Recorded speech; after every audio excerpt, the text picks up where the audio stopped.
Shalom Pak Bambang, saya mau izin bertanya, mungkinkah orang Kristen memalsukan kitab Taurat? Mohon pencerahannya. Jadi sebetulnya gini ya, Alkitab kita itu kan perjanjian lama dan perjanjian baru ya. Perjanjian lama itu sesungguhnya Alkitab yang sama yang dimiliki oleh orang Yahudi di seluruh dunia. Yang dikenal dengan Tanakh ya. Singkatannya kitab Torah. Torah itu kelima buku Musa itu, kemudian kitab nabi-nabi dan tulisan-tulisan suci yang lain yang diawali dari Mazmur. Dikenal dengan Ketubim. Makanya Yesus mengatakan seperti yang tertulis tentang anak manusia dalam kitab Taurat Musa, dalam kitab nabi-nabi dan dalam Mazmur.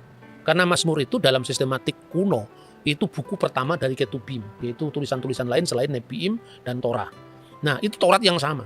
Jadi, baru yang kedua, itu perjanjian baru. Jadi yang kita sebut perjanjian lama itu sebetulnya kitab Yahudi. Jadi kalau kita membaca Taurat dalam bahasa Ibrani itu Tauratnya Yahudi sekaligus Tauratnya Kristen. Jadi ini sekaligus juga bisa untuk menjawab kesalahpahaman bahwa orang Kristen telah memalsukan Taurat. Kalau memalsukan Taurat kan Tauratnya sudah beda dengan Taurat Yahudi kan. Orang Yahudi yang tidak percaya Yesus pun membaca Taurat yang sama. Jadi perbedaannya pada penafsiran, bukan pada teks.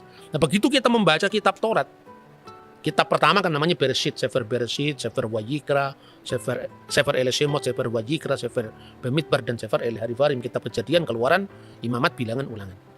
Kita membaca pertama kitab suci kita ini, ya tentu dari kanan ke kiri. Ya, karena kalau bahasa Ibrani itu seperti bahasa Arab kanan ke kiri. Itu di situ sudah ada Tritunggal. Coba dibaca Bereshit pasal 1 ayat 1 sampai dengan ayat 3 dalam bahasa aslinya. Oke, sebelumnya saya perkenalkan dulu. Jadi Mas Edward ini adalah kader dari Institute for Syria Culture Studies.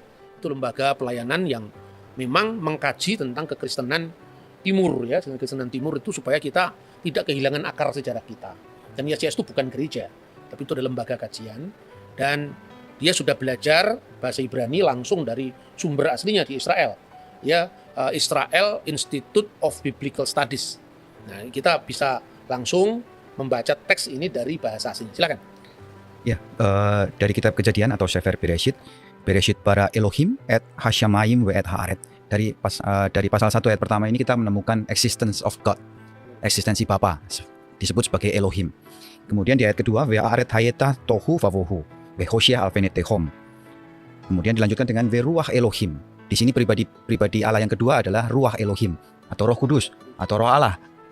Ve ruach Elohim merachefet alfnei hamayim. Nah, di ayat ketiga kita menemukan pribadi yang ketiga, Vayomer Elohim, Amar Elohim atau Logos. Berfirmanlah Allah, Yehior, Vayehior. Jadilah terang, dan terang itu pun jadi. Karena hanya dengan berfirman Allah bisa menciptakan segala sesuatu. Oke Pak Bambang, penjelasan Anda sangat mencerahkan dan menguatkan iman kami. Terima kasih, Tuhan Yesus memberkati.